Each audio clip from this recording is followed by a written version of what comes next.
তামার তার তো আমাদের এসি চলে, এই তারগুলো চুরি করা মূলত। এসির লাইন হাটাত গেছিল মনে হয়, লাইন মোট শর্ট খাইছে শর্ট।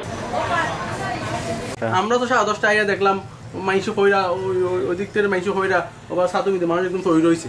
আমরা যাই দেখলাম এসির লাইন হাটাত গেছিল মনে হয়, 3 তলা ছাদত ও লাইন হাঁটছে, লাইন হাঁটিয়ে লাইনে মোট শর্ট খাইছে, শর্ট খাইয়ে গাল উতুর তার মাথা ঢুকে গেছে, হাত উতুর ফেলাস সহ লইয়া জেলা উতুর পড়ছে না ওলা মরে গেছে। এসির তারগুলা যেগুলা তার আছে এগুলা কাটা অবস্থায় মানে কাটতেছে, মুখের ভিতর তার ঢুকে গেছে। তার কবে মারা গেছে এটা জানি না আমরা, কিন্তু মৃতই ছিল।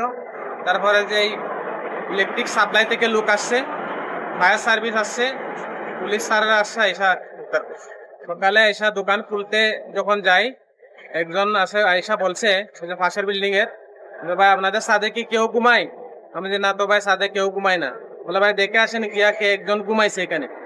তারপর আমি ছাদে উঠলাম, উঠিয়া দেখি ওইভাবে পরে আছে আর কি, যেভাবে ছবি দেখা যায় ওইভাবে পরে আছে। তারপর আমি ইয়া করলাম, বসেরা জানাইলাম, বসে বললো যে ইয়া করো তুমি ট্রিপল 9 ফোন গিয়া ইয়া করো, পড়ো। ছাদের উপরে মানে তার কাটটা ইসা মারা গেছে। আমি 10:30টায় আসার পর 10:30টায় আসার পর 2 তলায় উঠি, ওরা চিল্লেই যেত সাইডে বিল্ডিং কে ঘুমাইছি। আমরা 2 তলায় উঠার পরে দেখি যে ওই চুকাই ছেলেটা শোয়ানো ডাইরেক্ট তারের সাথে প্লাস হাতে এবং মুখে লাগানো তারের, মানে সে কাটতেছিল, কাটার সময় মানে শর্ট সার্কিট হয়ে গেছে, তো ওইটা জায়গাতে স্টপ ডেড হয়ে গেছে। কিন্তু আমার অনেক জানা গেছে সে ফজরের পর উঠছে ওই জায়গায়, উঠার পর ওই ইয়েটা করছে, ওই সময় ডাইরেক্ট মারা গেছে। আমরা যখন গেছি তখন ডাইরেক্ট দিকে উনি মারা গেছে।